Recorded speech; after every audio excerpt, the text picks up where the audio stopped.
Yang sunnah saja dikuatin, yang wajib nunda-nunda, yang wajib penuh kelalaian. Nanti yang wajib bagus, yang sunnah kurang. Nah, ini belum melengkapi.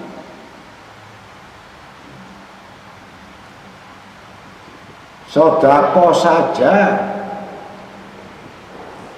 gak perlu ngaji, repot. Ngaji aja gak perlu sedekah, ini repot.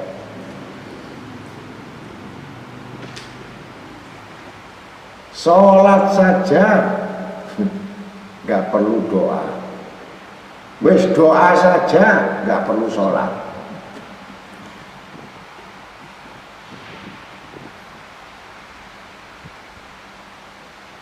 Jadi bentuk istiqomah, apa yang diwajibkan dan apa yang disunahkan semua tercukupi, dilengkapi agar sampai proposal itu kepada tujuan.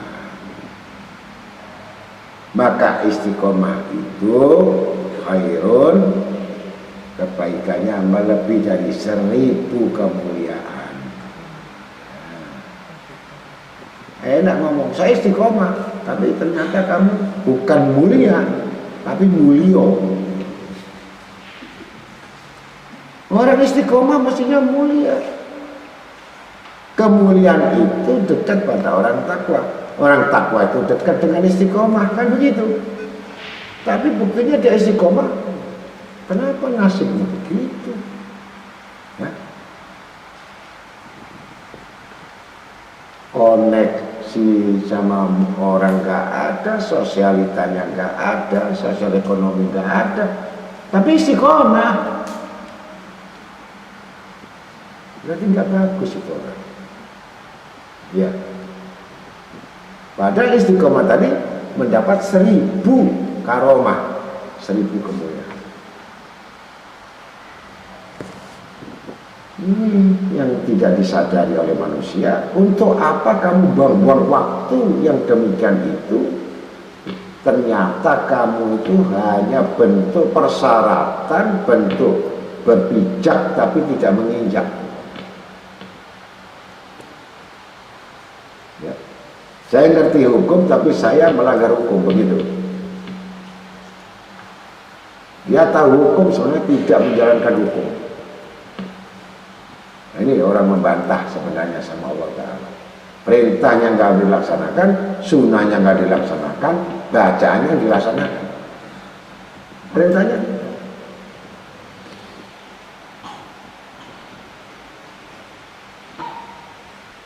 Nah, kalau kita sudah mengalami seperti itu, berarti gugur semua amal.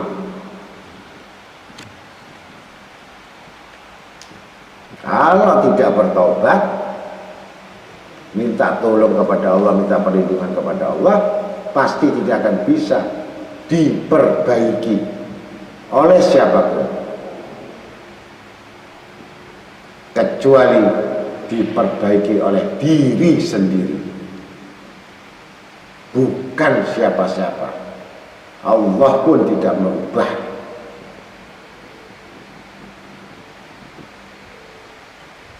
Kecuali manusia itu yang sadar mau merubah. Kenapa saya begini? Dirubah. Jangan berlarut-larut sampai jadi fosil yang harusnya cuma bisa dihilangkan dengan kotoran itu dengan air, tapi kalau sudah membatu akan susah. Hati kalau sudah membatu akan susah dihilangkan, berkarat sampai dibawa mati. Naudzubillah min dzalik. Ini yang tidak bisa diperbaiki. Tapi mengatakan saya istiqomah.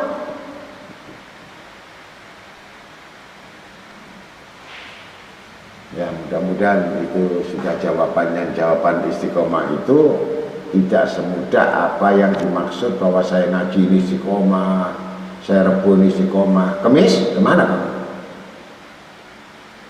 Saya tanya. Kalau kamu Rebu ngaji ini saya tanya, Kemis kemana? Kalau saya tanya, Jumat saya istiqomah. Saya tanya, Sabtu kemana? Minggu kemana? Senin kemana?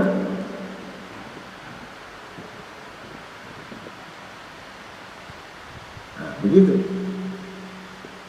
Istiqomah itu adalah bentuk seperti orang yang kerja. Kalau menghilangkan waktu satu hari, dia harus mengganti satu pekerjaan itu ngelembur. Apalagi meninggalkan pekerjaan 3 hari, dia harus menyusun ulang yang selama 3 hari.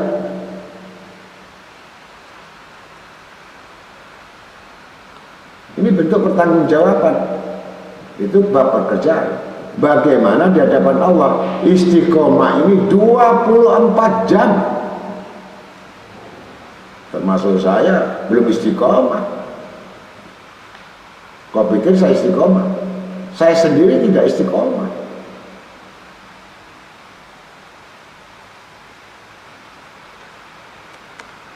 Kenapa saya tidak tidur 24 jam? Itu istiqomah.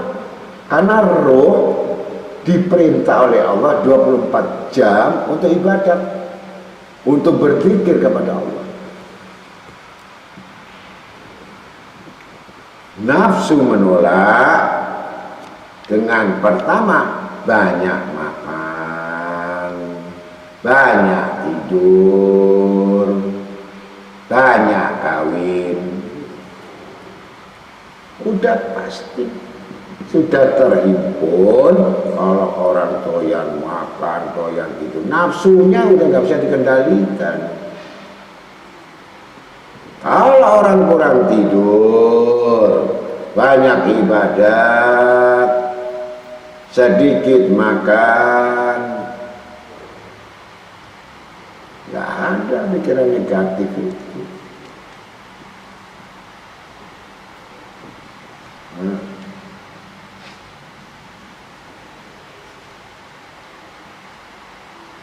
Paham sudah?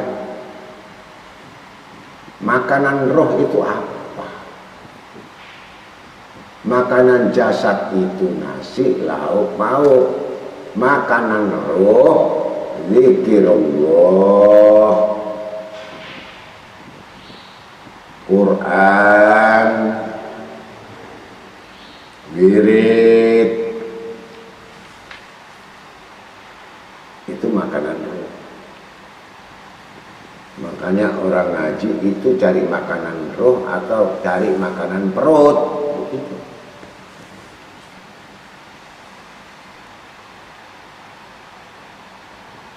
Kalau fungsi roh, maka hidup hati.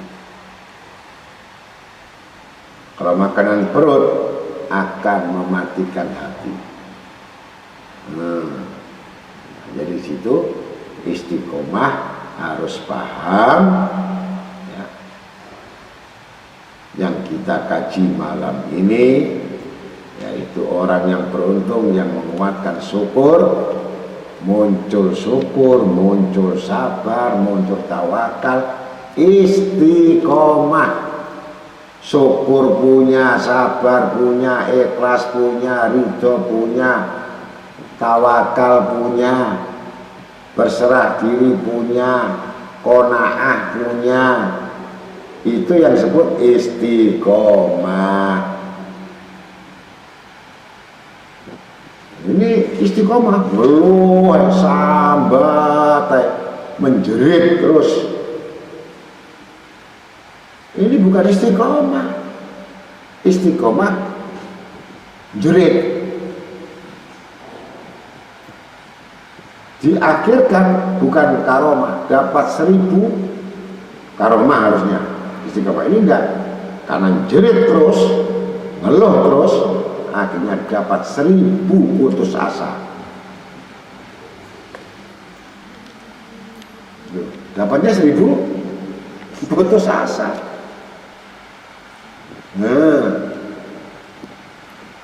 Akhirnya disalahkan zikirnya, disalahkan sholatnya, disalahkan ngajinya, disalahkan meleknya. Aku sudah tidak tidur dari isya sampai subuh, kenapa nasibku begini? Disalahkan.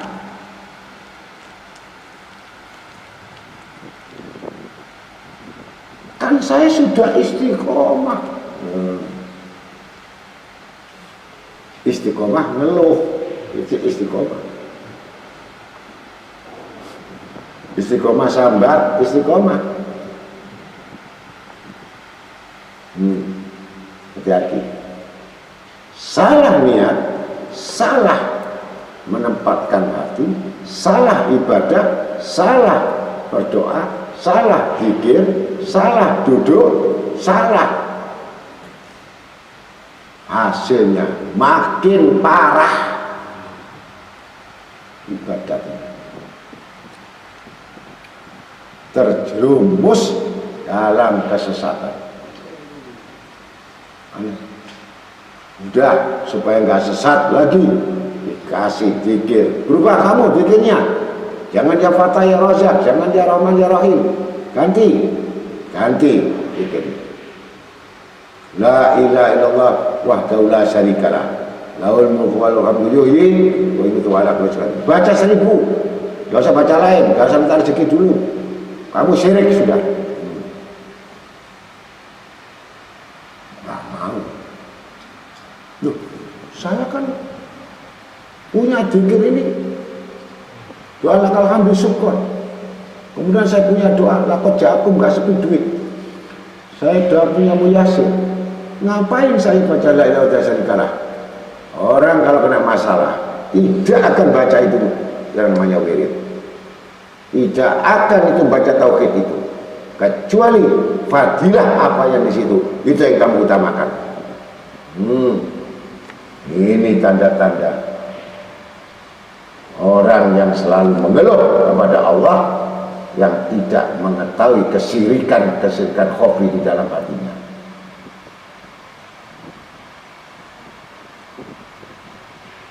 Tidak aja. Wah, kalau begitu saya gak benar hati saya ini. Kenapa saya begini? Kenapa saya begini? Sudah, la syarikalah. Tidak sekali-kali aku menyekutukan Engkau ya Allah. Jadi tidak bersikeras untuk kehendakmu itu. Gak bisa saya baca ini. Allah harus kasih. Mantap. Ini hawa nafsunya manusia ini kuatnya begini. Bukan dapatkan maghfirah rahmat dari Allah, tapi hukuman yang kuat pada dia. Ya, mudah-mudahan kalau kita dianjurkan untuk baca di sholat itu maghrib subuh, kita baca la ilaha illallah wa la syarikalah lahul mulku wa lahul hamdu yuhyi wa yumiitu wa ala kulli syai'in 10 kali. Subuh 10 kali. Betul-betul itu diutamakan dulu daripada yang lain-lain. Pengakuan itu lebih diutamakan daripada permintaan. Kalau manusia tidak mengakui atas kelemahannya, bagaimana permintaanmu akan didengar? Pengakuan aja kamu gak punya. Pengakuan setelah disadari, baru permintaan sesuai apa yang diminta. Ya, mudah-mudahan dari sedikit ini dari bab syukur atau tercelanya dunia, bahayanya cinta dengan dunia, bahayanya cinta dengan dunia, menjauhlah yang dibenci oleh Tuhan.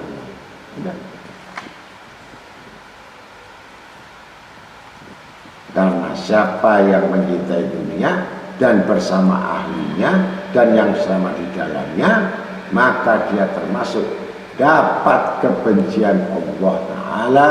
Niscaya di dunia dibenci, siapapun membencinya, sampai di akhirat pun surga pun membencinya. kamu berkumpul di mana-mana, pasti kamu dapat kebencian dan banyak musuhmu dan banyak yang tidak suka kepadamu. Walaupun kamu kaya raya, walaupun kamu hebat, pasti Allah menjauhkan kebaikan itu dari kamu karena kamu selalu cinta pada dunia. Wassalamualaikum warahmatullahi wabarakatuh. Waalaikumsalam warahmatullahi wabarakatuh. Assalamualaikum warahmatullahi wabarakatuh. Belajar dari kitab Risalah Qusyairiyah dari Imam Al-Qusairi, menyambung dari mukadimah yang sudah disampaikan oleh guru tentang istiqomah. Dalam kitab ini dipetik perkataan dari Abu Ali Ad-Daqaq pernah mengatakan istiqomah mempunyai 3 putaran tingkatan. Pertama adalah penegakan atau takwin. Kemudian berdiri, dan akhirnya istiqomah. Penegakan merupakan proses latihan nafsu. Berdiri merupakan pendidikan hati. Dan istiqomah adalah pendekatan rahasia-rahasia. Jadi kalau guru mendefinisikan bahwa orang yang istiqomah itu adalah hatinya selalu vertikal dengan Allah Subhanahu wa taala. Artinya roh ini selalu vertikal dengan Allah Subhanahu wa taala. Di dalam proses ini ada 3, bagaimana niat ini terhadap 3 penegakan pada saat berdiri dan kemudian terbentuklah istiqomah. Yang paling mudah, untuk bahasa yang paling mudah, istiqomah yang bisa dikerjakan. Sesuatu manusia akan melaksanakan satu perbuatan amal, itu dikuatkan niat.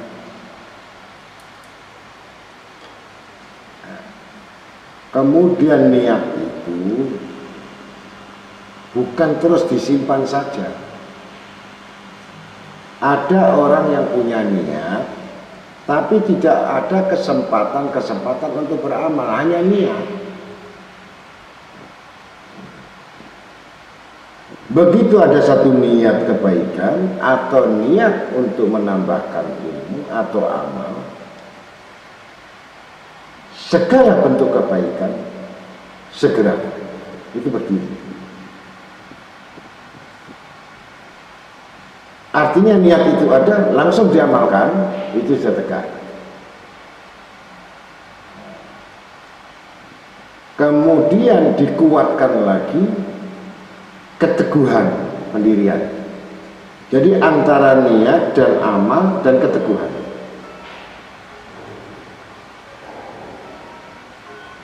Kalau ini berputar-putar,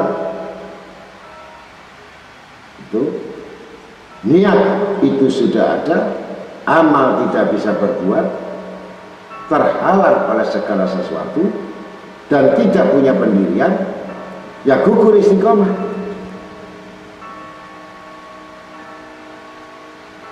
Ini 3 hal. Sebaliknya orang-orang yang awam tidak pernah memperhatikan niat. Ibadah itu, kebaikan itu, dia mengatakan amal, tapi niat nggak ada.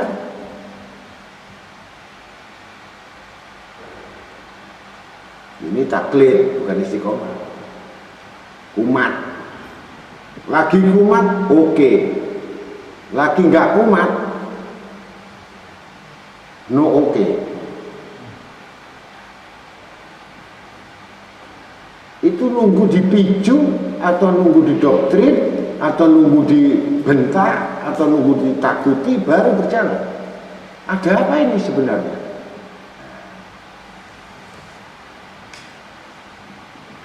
Yang jelas semua niat dan amal dan keteguhan pendirian ini dikuatkan atas dasar kesadaran siapa yang menciptakan, siapa yang diciptakan.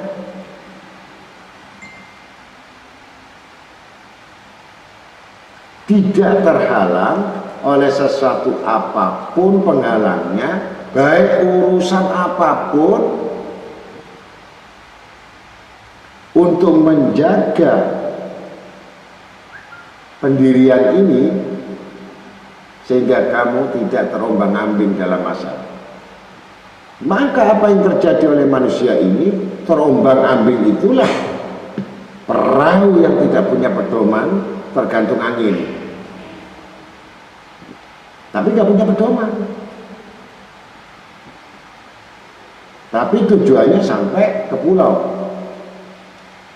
Tapi tidak dikemudikan, tidak ada kendali, tergantung anginnya menghempas dia. Ini disebabkan kenapa tidak sampai, ternyata perahu ini kemudinya bermasalah, layarnya bermasalah, mesinnya bermasalah, bocor lagi. Dipaksakan untuk berlabuh sehingga tenggelamlah perahu itu belum sampai ke tujuan. Periksa sebelum berlabuh, itu niat.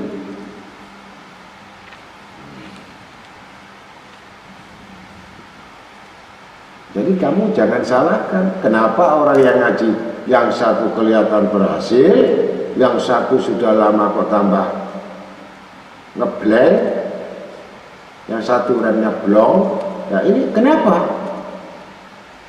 Karena waktu pemberangkatan sama sekali tidak diperiksa apakah mesinnya bermasalah atau layarnya bermasalah,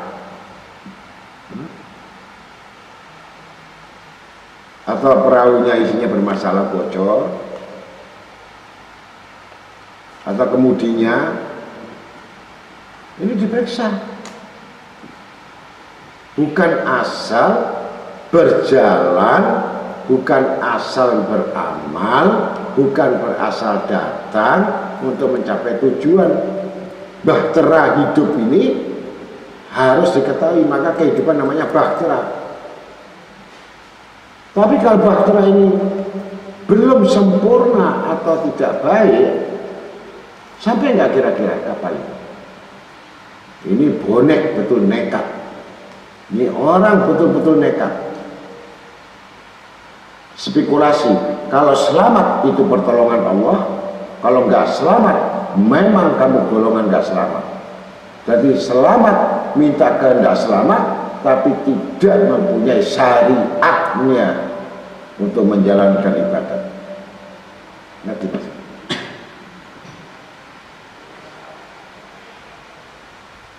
Belum lagi nanti cobaannya berupa badai, berupa ombak yang tinggi, yang besar.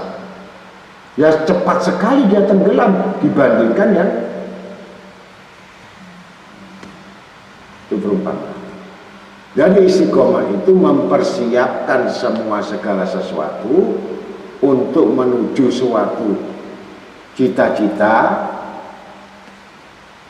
bukan asal kapal dilempar gitu saja.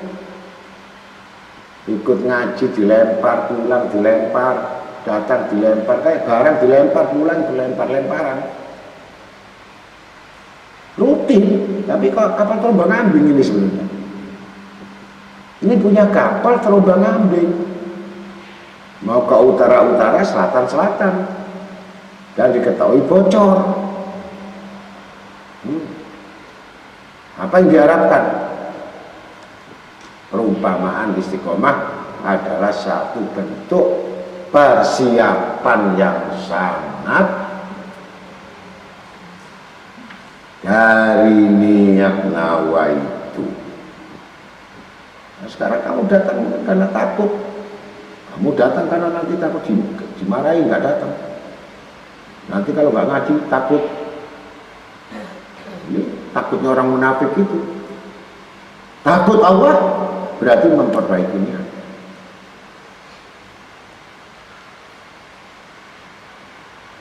Bukan takut kondisi-kondisi dikondisikan. Seperti orang kan sekarang, saya takut corona. Tapi dia mendekati penyakit corona. Apa namanya takut? Seperti itu.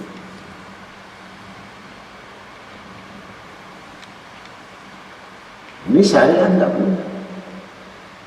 Tapi saya berlindung sama Allah Ta'ala. Allah nolong saya. Kan aneh.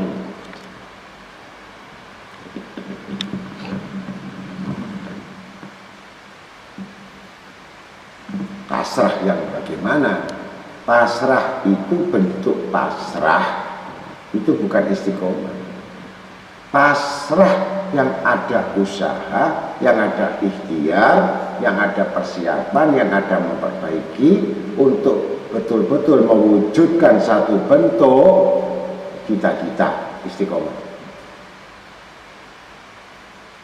Oh, ternyata saya kurang ininya. Saya bisa sholat, saya kurang nggak pernah ngamalkan wudhu. Diamalkan. Kemudian sudah ini bagus. Wah, saya punya kelemahan, saya banyak gibah ngerasanya orang, diperbaiki. Mata saya sering melihat maksiat, dikurangi. Telinga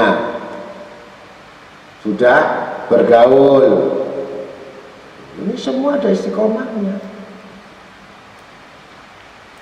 Istiqomah itu betul-betul meninggalkan sesuatu yang buruk, yang jelas dibenci Allah.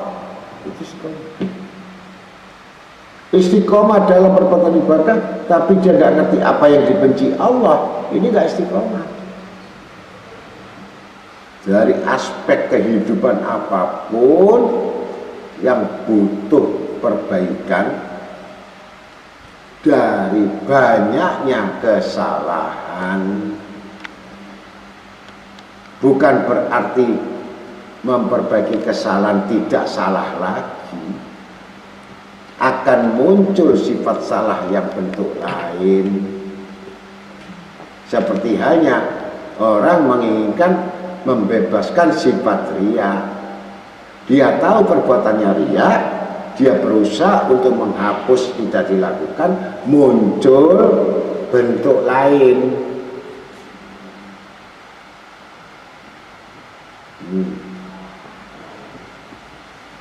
Setelah bentuk lain kesalahan lagi, dihapus lagi, muncul lagi bentuk lain.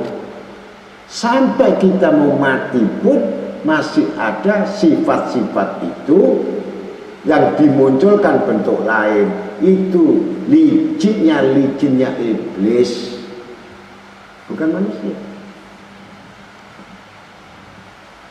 Inna syaitan lakum aduwa, musuh yang jelas nyata. Akhirnya sampai benar-benar menunggu ikhlas, yang tadi dikatakan. Orang ikhlas itu selama kamu berbuat amal, berbuat kebajikan. Kalau kamu kebajikan kebaikan itu tidak ada artinya dibandingkan dengan dosa-dosamu, insya Allah itu ikhlas. Tapi orang yang tidak mengetahui itu, setiap kebaikan apa itu selalu minta upah. Ini orang pendosa yang tidak disadari. Begitu melakukan kebaikan agar menutup semua sifat dosa-dosa kelalaian, dosa yang terang-terangan, dosa yang tersembunyi, dosa yang rahasia, dosa di antara makhluknya, dosa amal ibadatnya, dosa dari syukurnya, dosa yang tidak milik sabarnya, dosa yang tidak ikhlas, dosa yang tidak menerima keputusan. Ini dosa semua.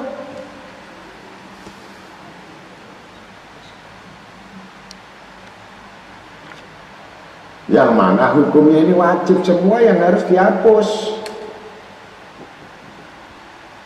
Sudah permukaannya sudah diketahui lagi, baru meneliti lagi sejauh mana dosa yang tersembunyi dicari. Hati saya bermaksiat, pikiran saya maksiat, hati saya berkhianat, pikiran saya berkhianat, belum dijalankan. Keluar lintasan-lintasan, embusan-embusan ini yang sudah mencoreng amal ibadat itu secara rohani. Secara lahir tidak, secara dohir tidak, tampak indah, tapi mesin rusak. Tidak disebut kendaraan, tidak berlaku dan tidak berjalan. Begitu kira-kira. Ini tujuannya ibadat untuk mencari identitas diri, identitas dari amal, identitas daripada pengakuan, identitas daripada harga diri dan kehormatan, identitas dari semua aspek yang berhubungan dengan Allah. Kalau ini indatnya tidak diketahui, indatiknya tidak tahu, sampai mati pun dia menganggap itu amalnya diterima.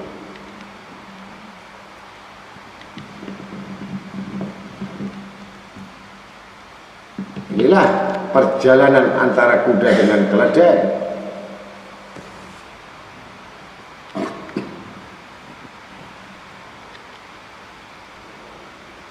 Keledai itu satu yang lemah akal, kuda itu setengah akal.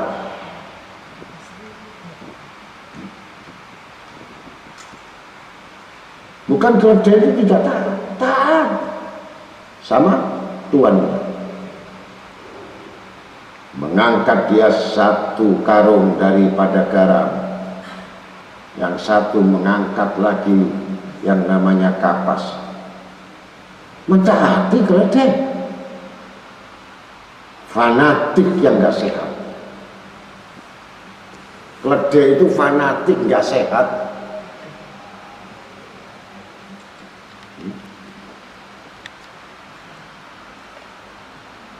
Ketika di hadapan tuannya seakan-akan dia takut tidak mendapatkan upah. Di balik tuannya sedikit, hanya tuannya itu tadi yang punya keledai istirahat dekat sungai, melihat keindahan. Ya tentu namanya keledai itu, dia tidak mengerti apa itu namanya syukur, dia tidak mengerti namanya sabar, tapi dia ngerti taat. Taat, tapi nggak ngerti syukur, nggak ngerti sabar.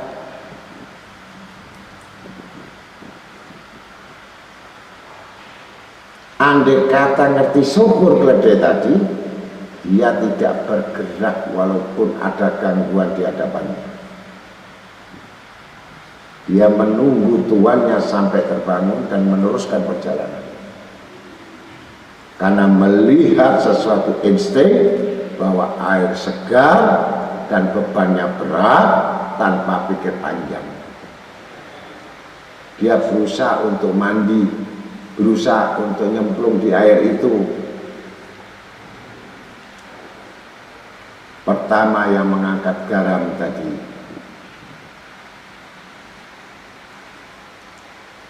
ketika sudah mendapatkan masuk dari itu, berenang demikian kiri kanan kiri, segar, Yang temannya tadi menunggu karena dia takut jangan-jangan kalau dia ikut tenggelam mati. Kata si temannya, antara taat dan takut. Akhirnya si keledai tadi menceburkan diri, maka berkuranglah kadar timbangannya. Garam larut kena air, merasa ringan tinggal beban itu. Kaget dia merasa, kenapa makin ringan dan badanku segar. Aku akan cerita sama temanku. Jadi dia bawa beban itu garam. Akhirnya keluar menceritakan perihal ikhwalnya dia, bahwa setelah masuk di air mendapatkan keringanan dan penyegaran. Bodoh kalau kamu gak cepat-cepat, nanti Tuhan itu akan bangun, kamu akan merasakan beban yang berat nanti di punggung. Benar kamu gak bohong, benar ini saya coba bisa ngangkat kaki.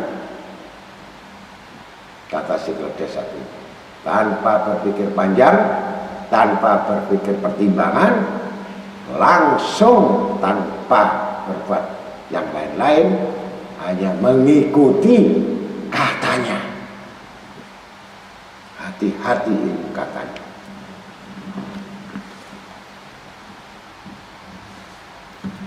Dia tidak pernah berpikir beban kamu dengan beban temanmu, beban daripada sahabatmu tidak sama dengan bebanmu. Dan jangan bebanmu kamu samakan dengan beban lain. 10 kepala punya beban yang lain. Nah.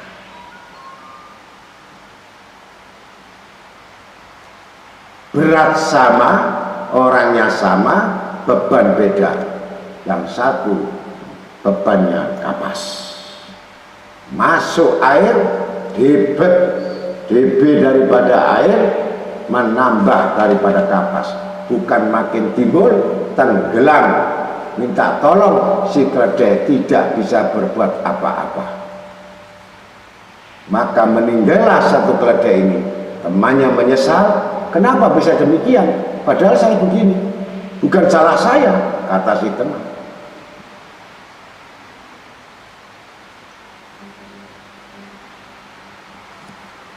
Ini yang orang ngaji ikut-ikutan. Jadi setiap apa yang ngaji itu letakkan kepada masalah dan beban yang ditanggungnya, bukan nanggung beban orang lain.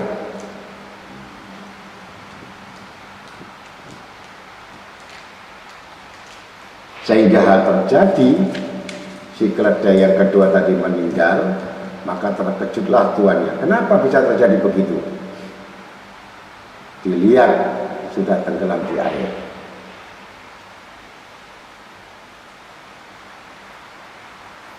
Itu perumpamaan bahasa bagi orang yang mengaji atau yang menuntut ilmu hanya sekedar ikut-ikutan.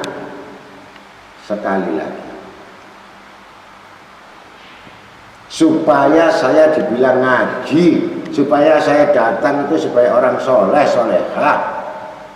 Tetapi dia punya beban, yang mana beban itu sangat berat dengan dibandingkan yang beban itu bisa ringan kalau dia bermandi air. Yang satu dapat keringanan dan bebas, mendapatkan keutamaan, yang satu makin tenggelam karena dia tidak pernah menjadi orang lain, tidak pernah menjadi diri sendiri. Maka itu satu pokok masalah dan pokok persoalan. Kalau orang itu, saya nggak enak kalau saya nggak ngaji sama teman saya. Si temannya mengatakan, kenapa kamu nggak ngaji? Mestinya kamu ngaji sehingga masalahmu selesai. seperti tadi, yang harusnya nggak mau mandi dimandiin, tapi bebannya dia kapas. Yang harusnya dia mengikuti apa yang menjadi aturannya, yang dijalankan sesuai dengan kadar kemampuannya. Begitu kira-kira. Sepandai-pandai keledai, dia taat tetap di penggilingan gandum yang hanya butuh upah. Maka dengan demikian kita bisa ukur, kalau kita nggak mampu, kita nggak bisa, ya sudah, apa yang kamu bisa jalankan itu. Jangan yang kamu nggak kamu jalankan, kamu uber. Saya mampu 10 ya 10. Ngapain saya bikin 100 begitu. Jadi perumpamaan seperti itu ibarat keledai tadi, yang nggak kuat sampai jam 4, yang jam 5, ya dibatasi. Ada yang 5 menit, ada yang 1 jam, ada yang 2 jam, ada yang siang saja, ada yang malam saja, ada yang cuma subuh saja jamaah. Yang nggak pernah ngaji, cuma subuh 5 orang. Bisanya cuma jamaah subuh.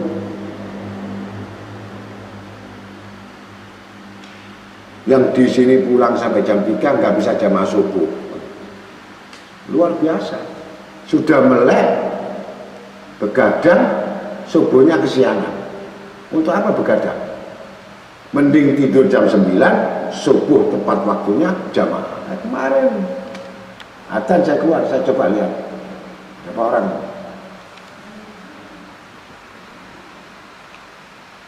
Tapi itu saya nggak dengar.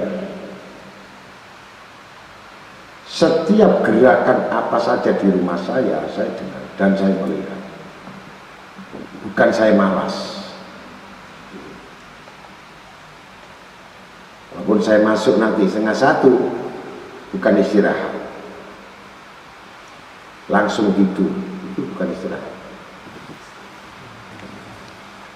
Ya, untuk itu mudah-mudahan jangan segan-segan yang membatasi diri, saya pulang jam 11, jam 12, jangan ikut yang sudah biasa jam 3, jam 4. Silahkan untuk angkat kaki, untuk masuk tempat tidur sesuai dengan jabatan masing-masing.